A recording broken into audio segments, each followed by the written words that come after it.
Okay, Kritika, we are all set. Okay.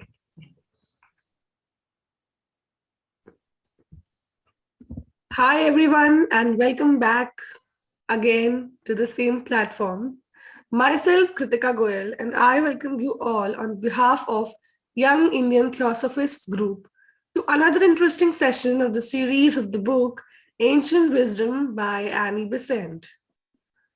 So today we'll be learning about part 2 of the chapter 8, Reincarnation Continued, of the book Ancient Wisdom by Annie Besant. So let's proceed and sit in meditation for a minute.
Oh, hidden life, vibrant in every atom. Oh, hidden light, shining in every creature. Oh, hidden love, embracing all in oneness. May each who feels himself as one with thee know he is also one with every other. Come back, everyone. Thank you for joining. So let's proceed and welcome our speaker for the day, which is Sister Suvralina. She is an HR professional with more than 25 years of experience. She is a life member of the Theosophical Society of India since 2003. She has addressed in youth camps on motivating and leading youth. She is also associated with NGOs and organizations working for holistic development of children. She founded a new lodge, Prayas Theosophical Lodge, in December 2017. The members of the lodge are mostly young children and youth for whom she conducts weekly meetings and also seminars, special study classes, workshops, time to time. During her membership of last 18 years, she has also been an active TOS member working for poor and unprivileged children. She took charge of TOS Delhi region in 2016 as the regional secretary and has been dedicatedly working under the guidance of senior members of TOS. So let us all welcome her for today's talk. Over to you, Sister Suvralina. Thank you, Kritika. Thank you all of you who have joined the session.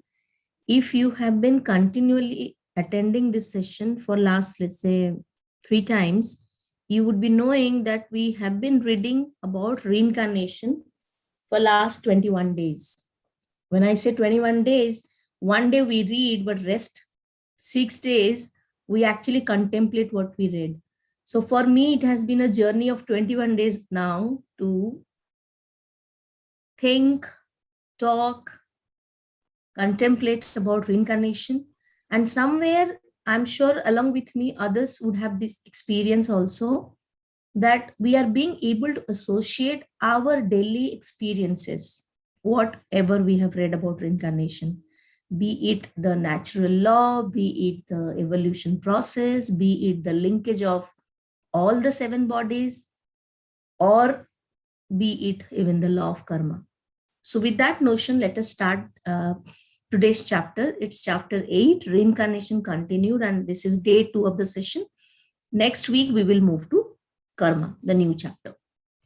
Now, last time, we had read and understood about the physical body, how it helps in our evolution, or how we, the masters of this physical body, should keep it clean, fresh, keep it ready for evolution, rather, I would say. Now, as we know, there is this etheric double.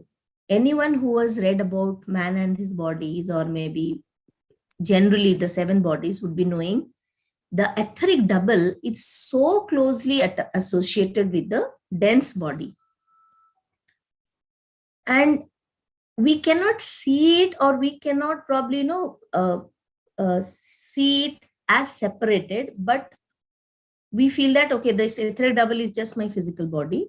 But when we get into the science of it, the functioning of it, or maybe people who have read the cell culture by YIT in the light of ancient wisdom, they would also know about the function of this. So these are all our vehicles. In this chapter, while we are talking about reincarnation, and since we know that we are first of all evolving in our bodies, then we are evolving in a particular world, because that is all about evolution. In one world there is evolution, then we move to another world, right? So let us read it. The etheric double so closely follows the constitution of the dense body that it is not necessary to study separately its purification and quickening. It does not normally serve as a separate vehicle of consciousness, but works synchronously with its dense partner, and when separated from it, either by accident or by death, it responds very feebly to the vibrations initiated from within. The astral body is the second vehicle of consciousness to be vivified. When it is thoroughly organized, the consciousness which has hitherto worked within it, imprisoned by it, when in sleep it has left the physical body and is drifting about in the astral world, begins not only to receive the impressions through it of astral objects that form the so-called dream consciousness, but also to perceive astral objects by its senses, that is, begins to relate the impressions received to the objects which give rise to those impressions. These perceptions are at first confused, just as are the perceptions at first made by mind through a new physical baby body. And they have to be corrected by experience in the one case as in the other.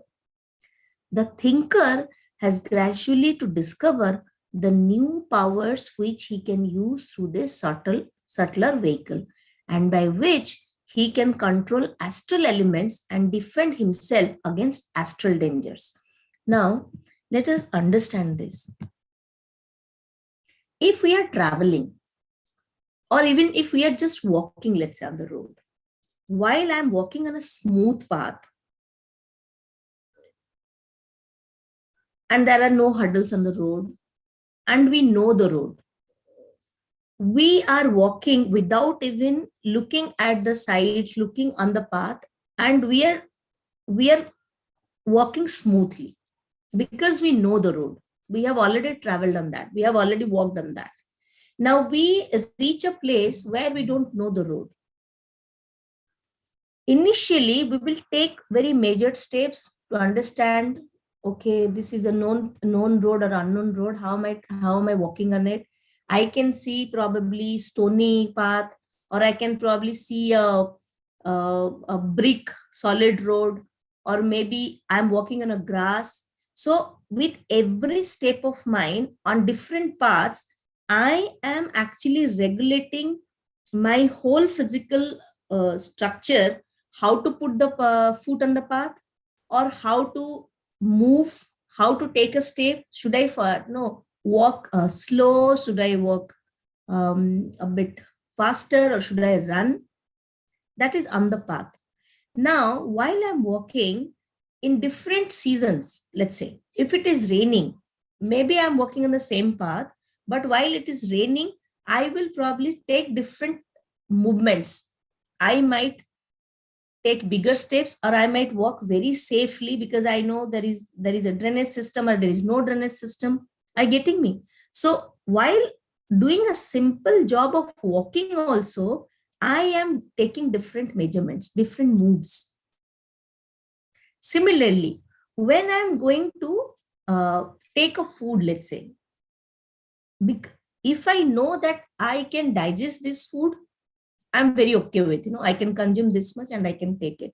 But when I realize, okay, this is this thing for me, I cannot take so much oil, or I cannot take so much of rice or so much of protein or carbohydrate based on my physical body structure, or even if I have got some diseases earlier and I'm aware. So I am taking that measures too, because I already know. So this is all our physical life, doing a simple job, or maybe for students, if you know a particular subject you have already read. So while you are reading that, you are reading very fast because you already know it. But if you are getting a new subject altogether, you are reaching out to a new chapter altogether, which you have never got a clue.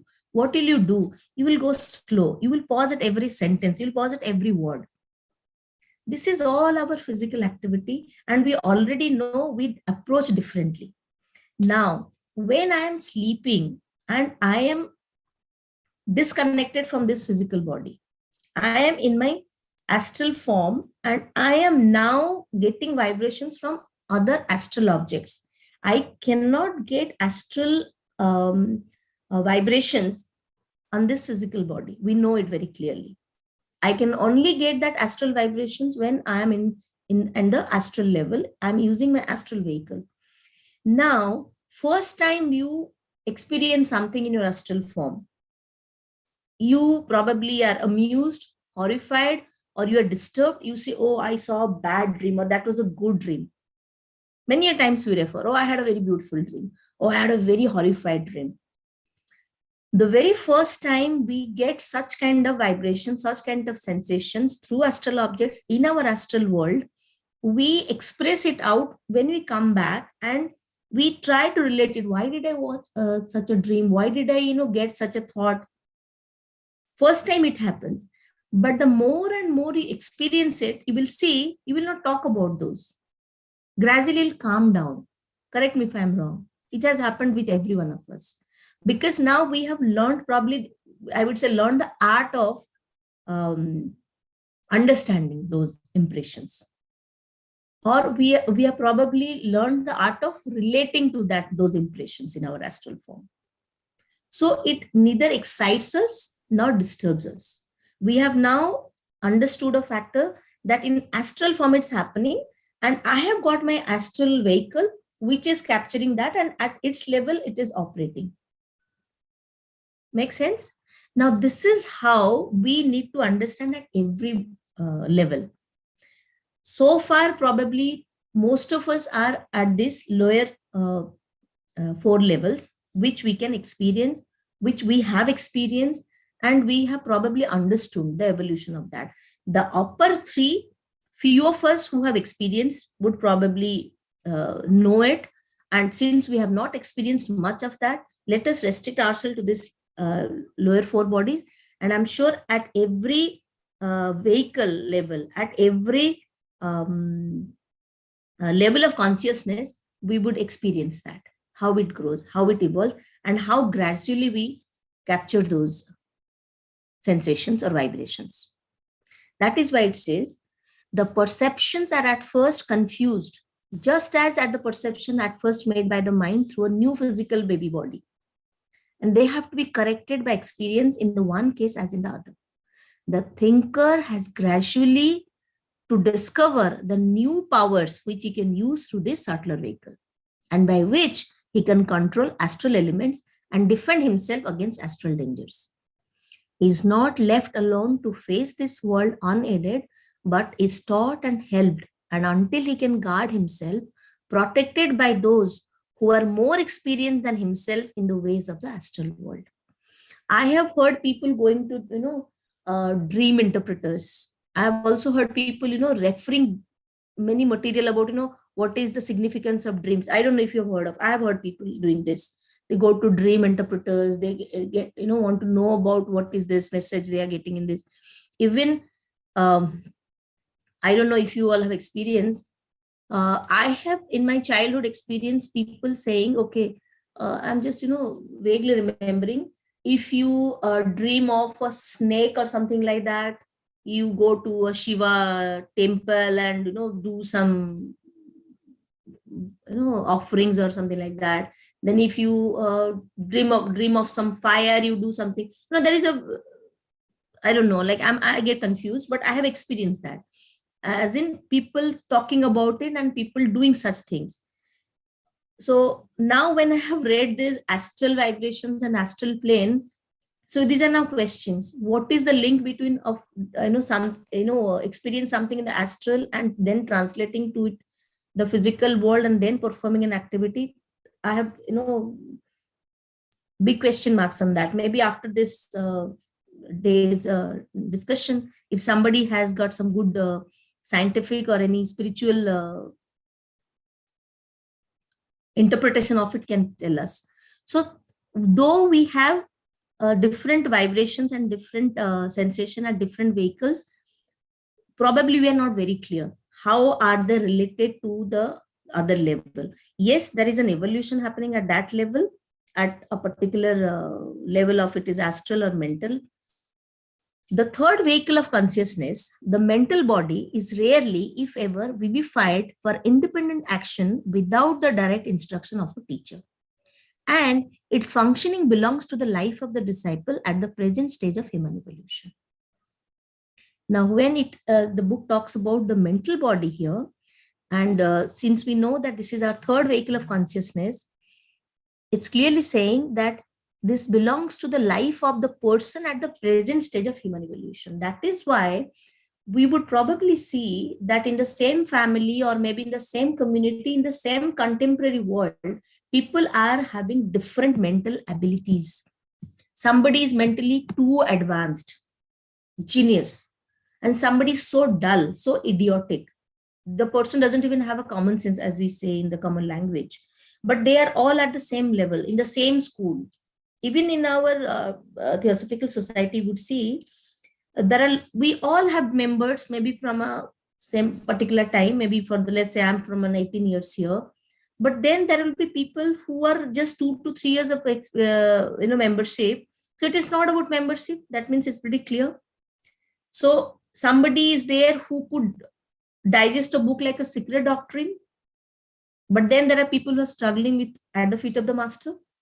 If I'm just talking about absorbing, when we study a literature and we clearly understand what is written and what is the message and how do I interpret and how do I use it in my daily living, I consider it as the mental ability of a person. That is why you say, oh, he's very intelligent or he's very intellectual. He picked it, he understood, he grabbed it, and he kind of is using it now. He's very scientific or something like that, we say, right? So that means this duration of getting associated with a particular literature or a particular thought, particular school does not matter. It's not that age that matters for that mental body. The mental body of the person depends on at what level of evolution he has. Their higher evolution, their powers to receive and to respond to vibrations increase. That is how it is written like this. Now, there is a good 2 to 3 lines. The next lines are very important. How many more shades of a color are seen by a trained eye than by an untrained? How many overtones are heard by a trained ear, where the untrained hears only the single fundamental note? That means any object, any thought, any idea is not same for everybody.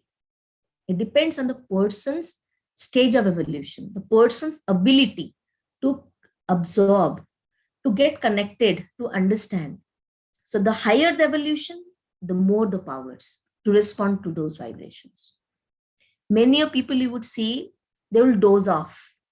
They will say, oh, it is not that interesting. I'm not finding it interesting. They'll come and attend a talk, but they will not be there. Being there is very, very important. When I say, oh, I'm being here, that means I'm being into it. I'm being into the talk. I'm listening. I'm talking. I'm observing. And this being there totally depends on what level of ability you are. in.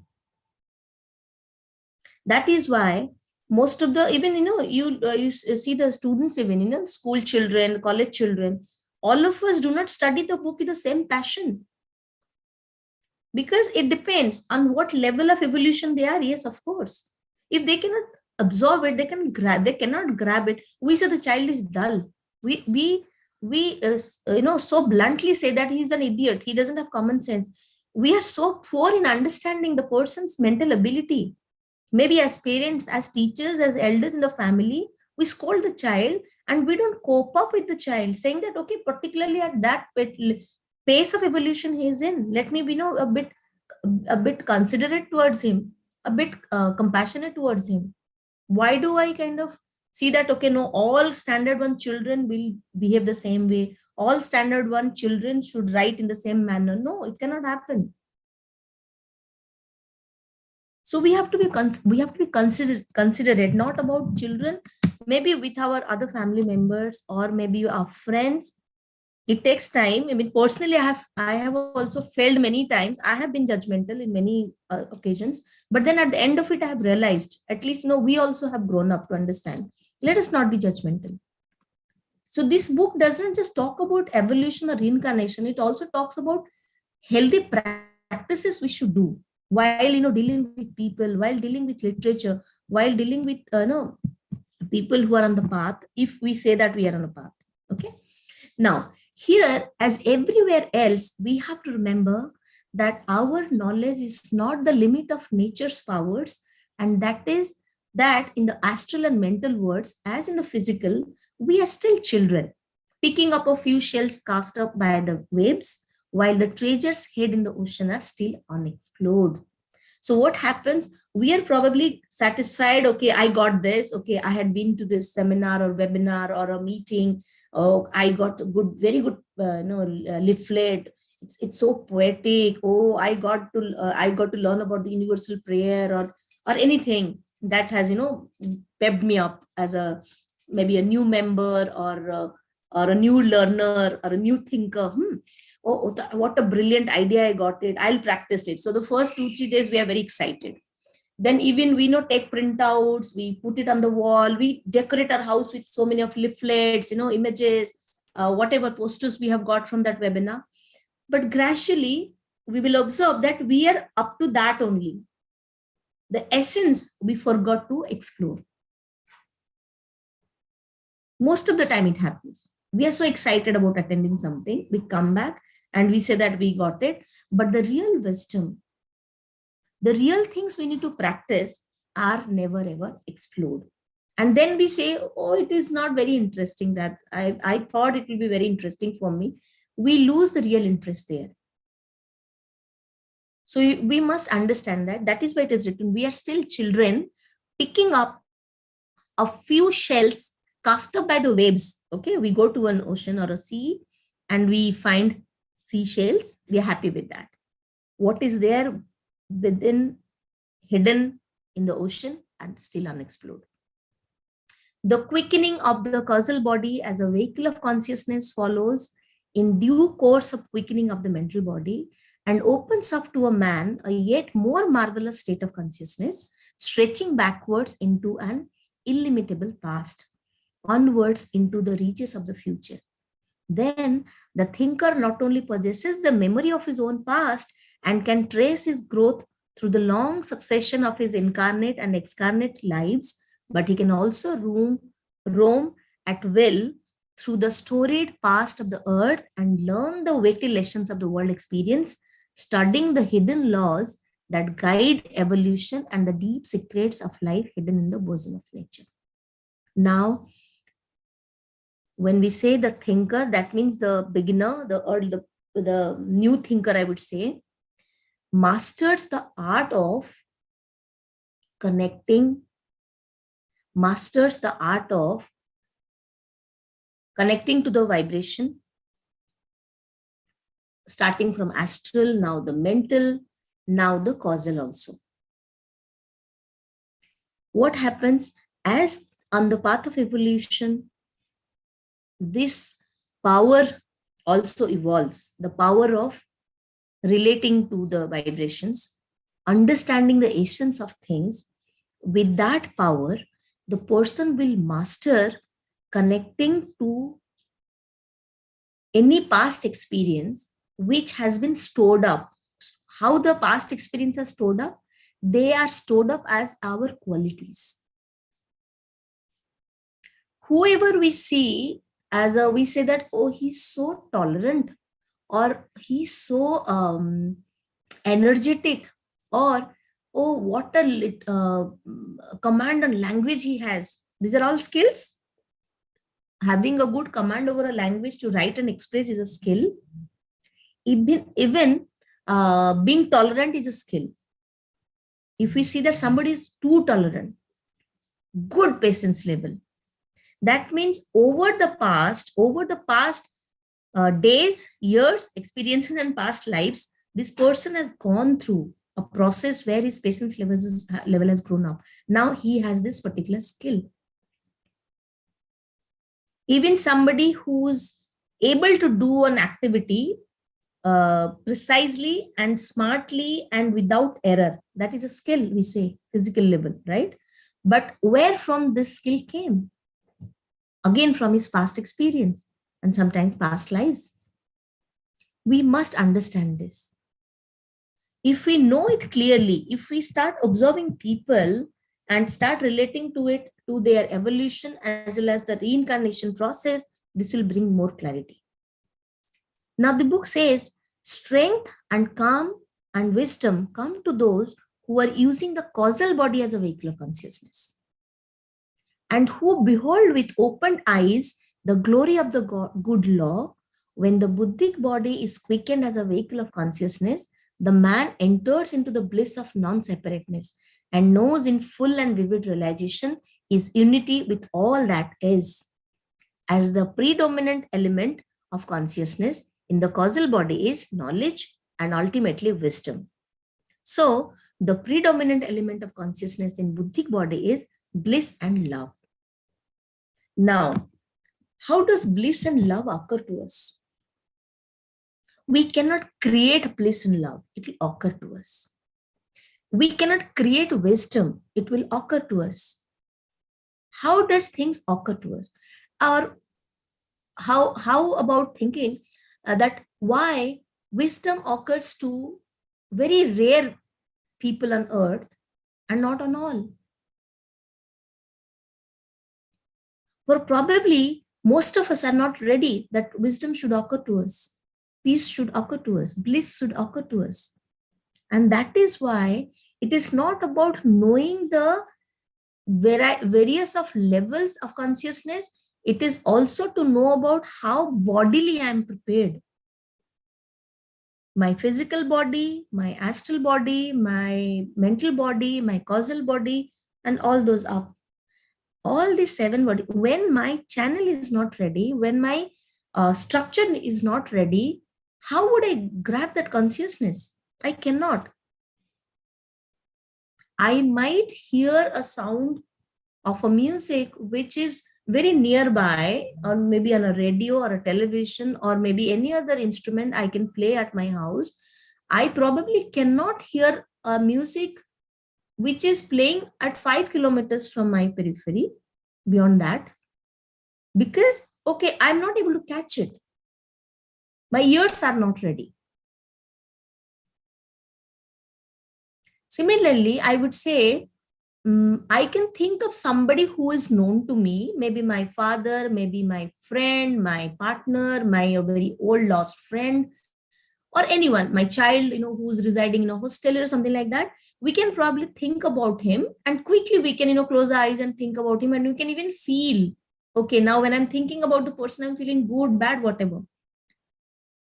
But probably I cannot think about somebody, or I cannot just close my eyes and feel somebody who is not known to me, or maybe people talk about it. I'm not able to, just think about it, because I make myself unknown to that entity. So gradually, when my bodies are a bit finer, it will catch that consciousness. If you remember in the last session, we were talking about little children when they are born till 7 years, they can connect to the angelic spirit or maybe the God spirit from where they were lost and they took this new birth. So they still for 7 years, they would still, they can talk to them, they can experience them, they're connected. Gradually, the things get grosser, the subtler things get lost from us. We get so grosser in our daily activities and we in our mundane daily activities, and we are so lost in our so-called busy life. We have lost the essence of who am I, where from I have come from, and what I'm supposed to do, what I'm doing. Those kind of things just are gone out of our syllabus, our practice. And probably it doesn't occur to us what we call pure bliss, pure love, or pure wisdom. So we have to keep all these bodies clean.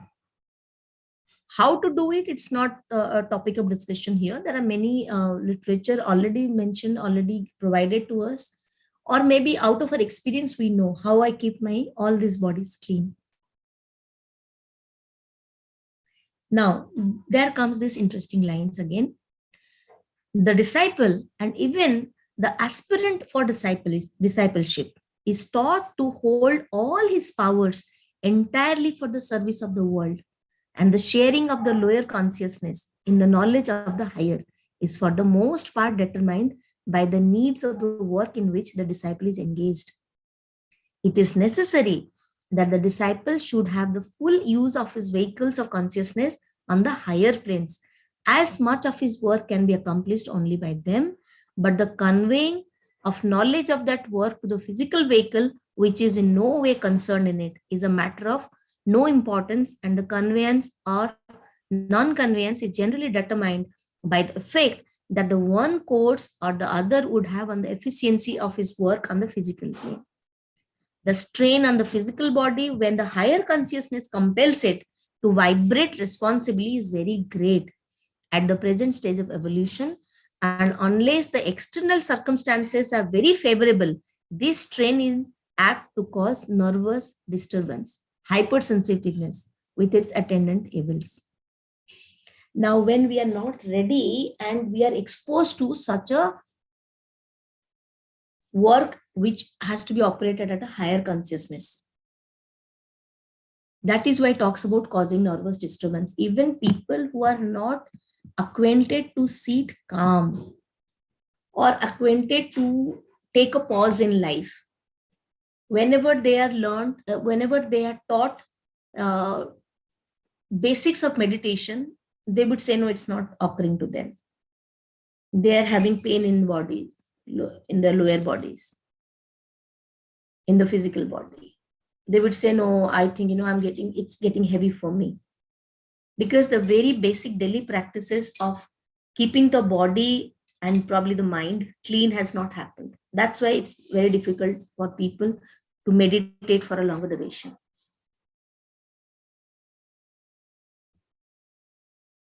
Now, if we all remember, somehow I keep on reflecting on what we learned at the feet of the master, the very basics of it. If we all remember, at the feet of the master, there were a couple of portions which were written. I just copied that in this. For without a perfectly clean and healthy body, you cannot do the arduous work of preparation. You cannot bear its ceaseless strain, but it must always be you who control that body, not it that controls you. The astral body has its desires, dozens of them. It wants you to be angry, to say sharp words, to feel jealous, to be greedy for money, to envy other people, their possessions, to yield yourself to depression. All these things it wants and many more, not because it wishes to harm you, but because it likes violent vibrations and likes to change them constantly. But you want none of these things, and therefore you must discriminate between your wants and your body's wants. Your mental body wishes to think itself proudly separate, to think much of itself and little of others. Even if you have turned it away from worldly things, it still tries to calculate for self, to make you think of your own progress instead of thinking of the master's work and of helping others. When you meditate, it will try to make you think of many different things which it wants instead of the one thing which you want. You are not the mind, but it is yours to use. So all these vehicles of us, we are going to use them, not that they are going to use up our energy. We have to be very, very clear about it. And every situation where we think that we are just falling, my body is taking control of me, we should start from our own self to give it a push. No, I should, take control of it. And from there only we can start purifying our bodies. Purifying needs definitely a control. It's like brushing your teeth every morning or every evening. It has become a part of your life. How do we keep it clean every time? It's really difficult. And mostly the mental body. Cleaning the mental body takes a lot of energy and time, of course. Because thoughts can come anywhere, any type, anywhere, anytime. We think that we have lost control of our thoughts, but with practice, definitely it will, occur to us that, okay, now at least this, I can separate myself from this kind of a thought. I can kind of move myself from this thought to that. At least that much of basic things we can start doing. What I'm going to think is under my control.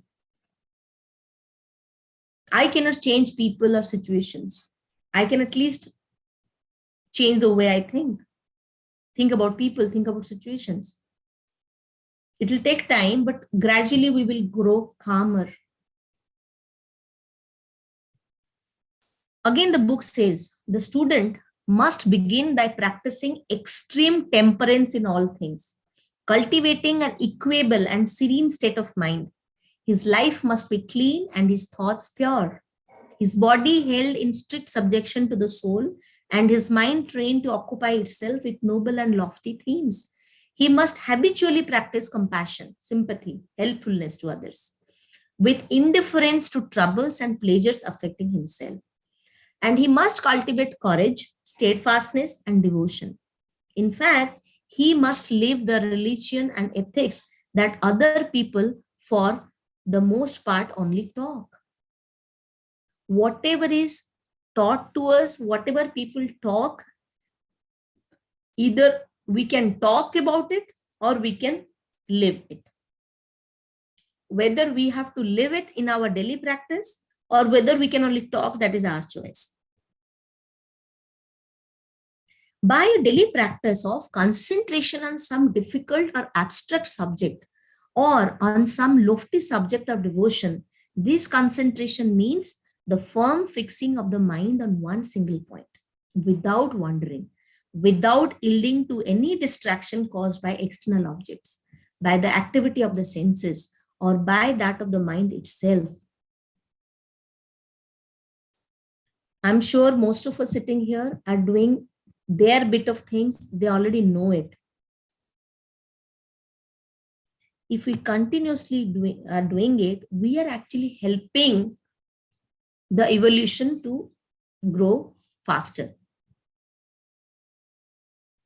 The book also says a very interesting caption here: reincarnation is a fact in nature. It is necessary in order that the vast evolution implied in the phrase, the evolution of the soul, may be accomplished. The only alternative, putting aside for the moment the materialistic idea that the soul is only the aggregate of the vibrations of a particular kind of physical matter, is that each soul is a new creation made when a baby is born and stamped with virtuous or with vicious tendencies, endowed with ability or with stupidity by the arbitrary whim of the creative power. For a man's fate depends on his character and his surroundings, and a newly created soul flung into the world must be doomed to happiness or misery according to the circumstances environing him and the character stamped upon him.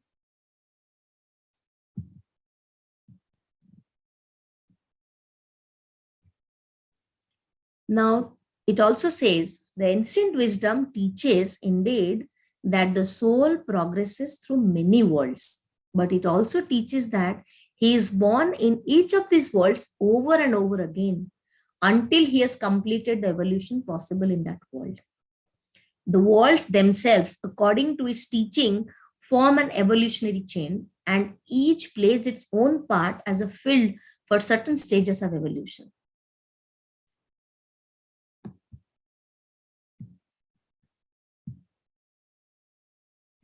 I'll tell you one interesting thing here. Recently, I'm reading a new book. I had never read it. This is by Hermann Hesse. The book is named Siddhartha. If you can see it on my screen. Can you see it? I mean, I'm just holding this book. Is it visible? Yes. Now, this book is actually I can say it's a story. It's a novel, you can say. It's a story about a son of a Brahmin whose name is Siddhartha. He has left his house at a very tender age. And he has left his house with, against the will of his father. The father never wanted his son to, just go off. He leaves his house. He's a seeker, basically. He's seeking the meaning of life, actually. So he has left his house and he goes and lives in the forest. I mean, he has acquainted himself to anything, anywhere kind of a place where he can sleep anywhere, he can eat anything, he can, go without food for many days. That kind of a lifestyle he has adopted. Now, at one stage, when he actually meets the Buddha, one of his friends who was accompanying with him, he goes and joins the Buddha and he goes on his path. But this boy Siddhartha doesn't go. He says, no, I'm seeking. Even the teachings of Buddha, they're good, but I want to explore it. He takes a call on himself that I want to explore what the Buddha is teaching. I want to see whether it is really occurring to me or not. So he doesn't go on along with other disciples. He chooses to stay alone and, go on his own path as a seeker. The story is too long. I will not say the story, whole story. But at one point in time, he even stops living a life of a seeker. He does business. He grows up as a businessman. He falls in love. He gets into a worldly life. But at the very time, at each and every step of these things, falling in love, doing a business, earning money, but everywhere the true essence of being a seeker doesn't get lost. That is the beauty of the story. And at the end, he again comes back because he was destined to be a seeker. He does everything, but his notion of being a seeker never gets lost. There are 3 things he talks about in this book. When he was asked, like by the businessman, when he goes and meets him, because he has never learned. He has never learned like all other kids. He never went to a school or studied something contemporary. So the businessman asked him, what are the skills you have? He says, I can think, I can wait, I can fast. These 3 things I have learned so far from my own experience, my experience in the forest, my experience with other people, my experience from a river, from a tree, from people, from a bird, from the sky. He has learned 3 things in his life: that he can think, he can fast, and he can wait. Now, these 3 things become his skills, becomes his ability, becomes his skills and ability to master on his own self. If anyone could grab this book somewhere must read it in the sense how actually he has experimented on himself and gradually he has found himself. Found himself in the sense, found his true self. Most of us are on the path seeking out for something, and we are trying a lot of things like daily meditation, daily doing a service, daily doing a good work, a noble work, charity. We are into many things. And we pretty well know that these are the ways and means to relate to our own self within, be it meditation, be it love for the world, be it service to mankind, be it charity to everything that I do, a little compassion, a little more love, a little more devotion, a little more, patience with people who are our co-travelers. But at the same time, the very courage of seeing the things as is and holding the things as is and moving on from there.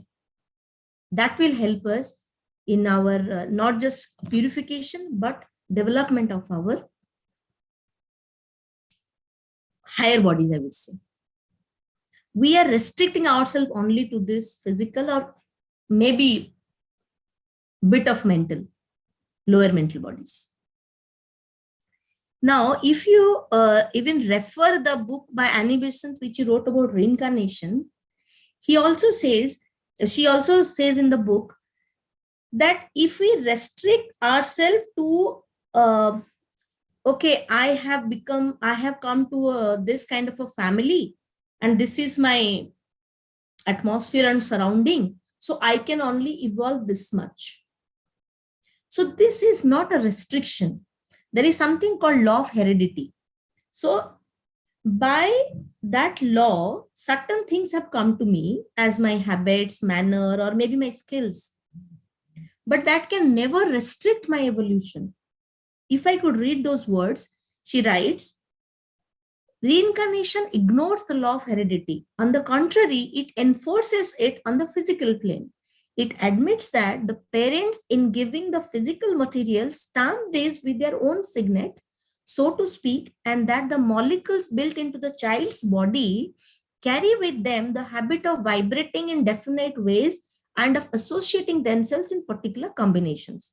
Thus will be conveyed hereditary diseases, thus will be transmitted little tricks of manner, habits, and gestures. But the objector proceeds that it is not all. Mental likenesses are transmitted, mental peculiarities as well as physical. This is true within limits, but to the extent taken for granted by those who would fain explain everything by the working of a single law. Now, interestingly, we see that there are similarities, there are also differences. In one particular family, let us start from the family. All kids raised by the same parents, but they have certain similarities and they have certain differences. Now, where, let us take it that way. I mean, whatever I have interpreted, I might be wrong.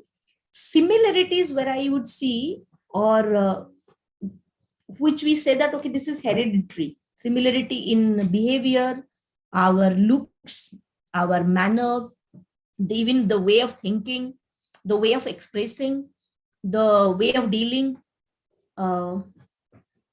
and certain qualities, let's say, like a musician's child falling in love with music. We say, okay, it was obvious.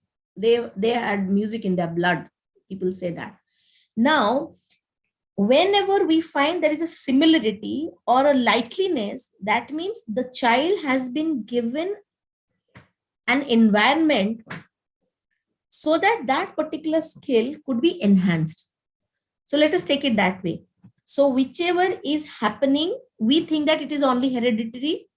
It could be hereditary, and to get the child evolve on that particular aspect, he or she has been given this environment. That is one part of the story. Wherever there is dissimilarities, there is a difference. Like no skill, no attitude, no expressions, nothing is matching, but the child is there as a part of the family. It has come from, if there is a difference, there is dissimilarities, not no likeliness. That means the child in his past life has chosen out of his own karma one or many of these set of people he is supposed to be with. So one is, for particular evolution, he is being given this surrounding, and where there is an difference, we are the child might be struggling because the child is totally an odd man out of that family. But again, it is its own karma, or maybe the family's members' creative karma to have that child in that place. I hope I could express it, what I wanted to say. So wherever we see there is all are functioning united, all are functioning lightly, that means they were destined to be there, and they all were ready to help each other in evolving of that particular trait, that particular skill or attitude. And whenever there is a difference, it could be a single person or a creative karma of either the child or the other members to be there, because out of law of karma, the person has to be there in that surrounding. So it cannot be just a blind law of heredity. Otherwise, a genius child would be a genius. A freedom fighter's child does not become a freedom fighter, or a poet's child doesn't become a poet. The level of energy the parents has, it doesn't probably come to the child. The child has a different level of energy in a different direction. So we must understand that. And if we understand it, we will be more peaceful in life. When I say peaceful, we will not struggle much. We will not complain much. Why my child is like this? We are so sober parents. Why the child is a mad guy or a bad guy? We must understand it, because reincarnation talks about evolution. It gives us a chance to evolve. That is why we are in this set of situation, this set of people along with us. We are evolving together. At the same time, there is this crudest, rudest, or simplest law, I would say, the law of karma, which we know but we fail to accept. There is this law of karma which is dictating. So it is not always about just we'll evolve on our own. No, not exactly. So whenever we talk about karma next class, we would understand how does it affect our every bit of life. So out of this 4 sessions on only reincarnation, what I personally understood is, I am here not by a chance. I am here by choice. I have chosen my family by my own karma. I have also chosen this situation by my previous inclination to a particular attitude, behavior, or a skill or ability, which has been given up in me to grow more on that, to experience more on that, so that I evolve. Because I need to evolve on each of these parameters. It cannot just go on one parameter and I say that I'm evolved fully. No. All these aspects of my life has to be evolved. That is why so many lives, so many different people, so many situations, but there is one thing that is triggering it is my own karma. So when I read the next chapter on karma, we will talk about it in detail. And if you think the understanding I built up is correct, semi-correct, please correct me if I'm wrong, and I'm ready to listen to all of you. Thank you.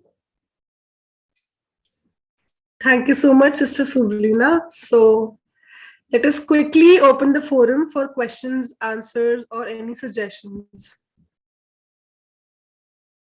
Who would like to start?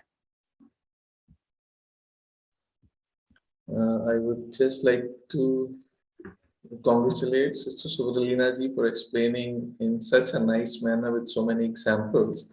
It was a pleasure to hear and also refreshing the mind, because many times in our daily life we keep forgetting these things. In our small petty issues, we forget the larger picture. And yes, reincarnation is a process for evolution. It's like if I want a degree in physics, so I have to do the MSc physics. If I want a degree in computers, but I cannot do all of that in one go. So I have to do it in different times. So same. The only thing, as you said, it's our choice. But I think you will take it up in the next chapter, that the choice is only till the point of creating causes. Once we have created the cause, then on the effect, we don't have any choice. I mean, we have to face the consequence, because otherwise people will say, did I choose my life to be so painful or suffering or all those things?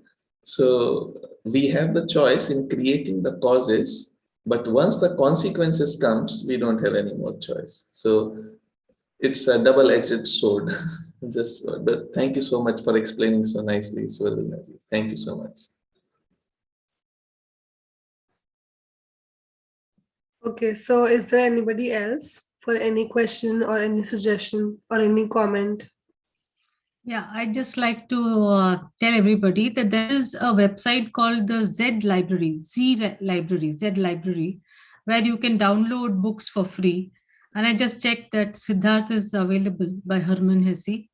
And many books.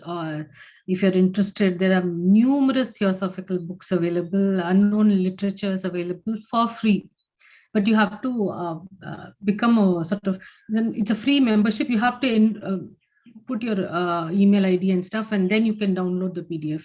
Some of them require you to do that, so you need to do that. Sometimes you can get away without doing that. I read a lot of theosophic literature on Z Library.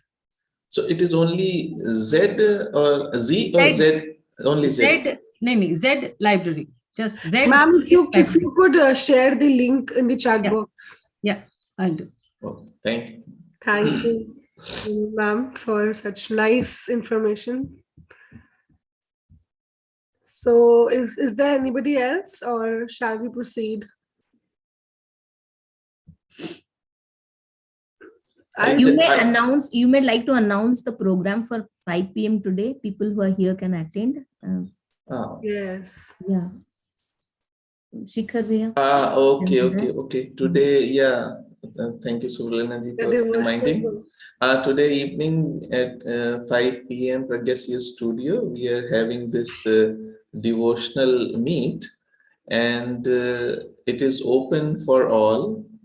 And please do and sing if you wish to sing, and feel that sense of togetherness. No lectures, no talks, no discussions, just dil se, and whatever you feel like, giving the mind rest for a while, and just be together in remembering that divine presence which is all around us. And it is very informal thing. So if you want to sing spontaneously, you are most invited. And that we have some people already have committed to it. So we'll be listening to them, enjoying.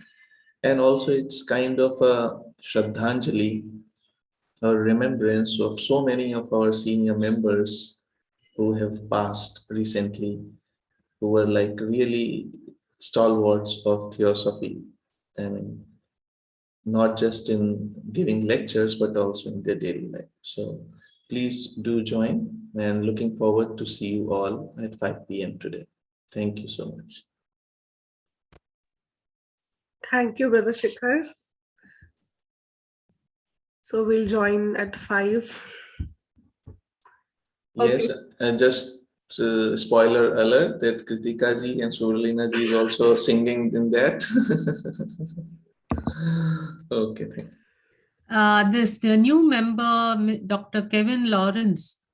It'd be nice to see him and get a response from what he has. I think this is his first. This is his first time, so he should say something. Get some feedback from you, Dr. Kevin? Hi, everyone. Kevin. Today's session was really good. Learned a lot basically, and I don't know what else. And yes, this Z library which we were talking about. Yeah, I think there is a you can only download 10 books a day. So be careful about it. And other things which yeah, I've gone through at the footsteps of the at the footstep of the master book once.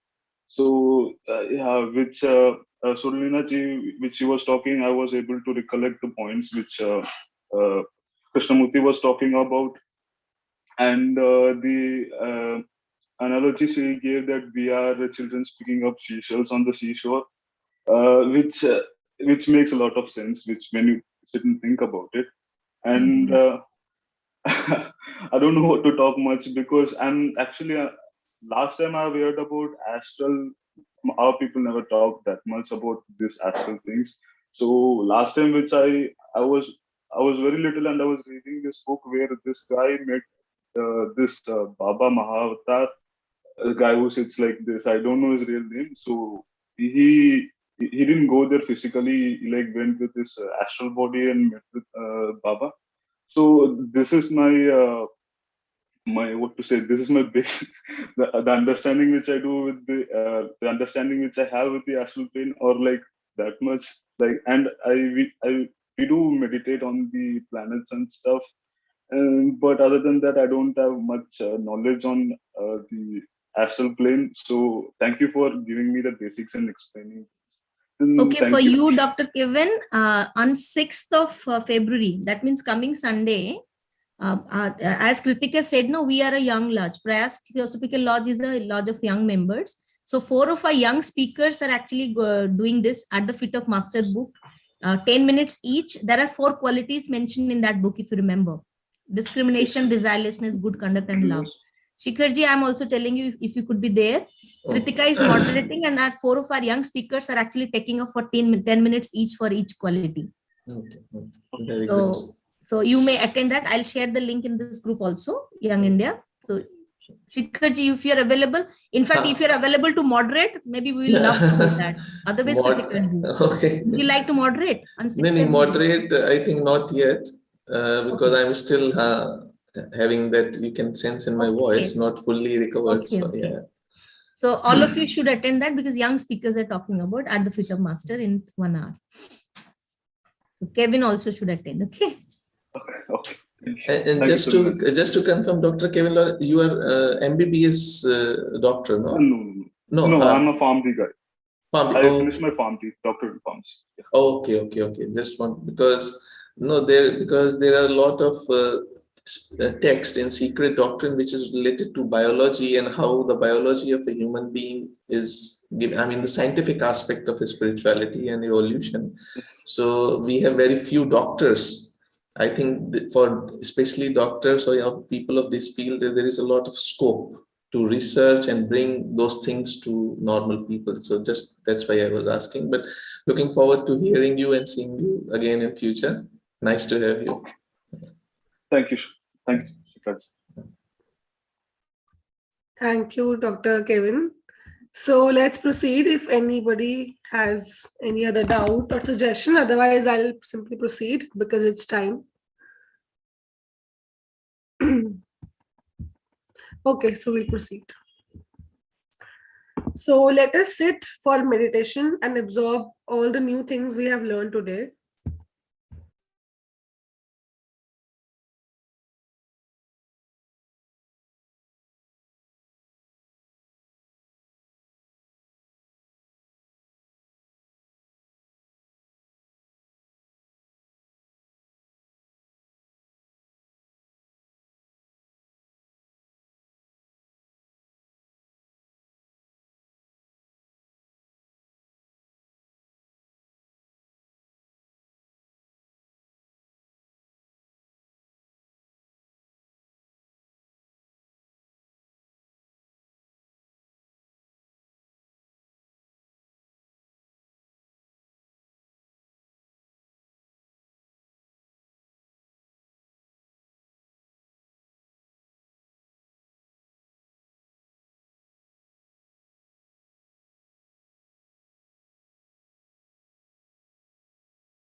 सर्वे भवन्तु सुखिनः सर्वे सन्तु निरामया सर्वे भद्राणि पश्यन्तु मा कश्चित् दुःखभाग् भवेत् ॐ शान्ति शान्ति शान्तिः ॐ. Thank you so much, Sister Suvralina, for such a wonderful talk. And thank you so much, everybody, for joining. So let's meet next week, same place, same time. Enjoy till then. Have and be safe. Bye bye. Yeah. Okay, Bye-bye. bye. Thank Thank you, you. Kritika. Thank you, Suvralina ji. Okay. Have a great week ahead. Bye. Bye-bye.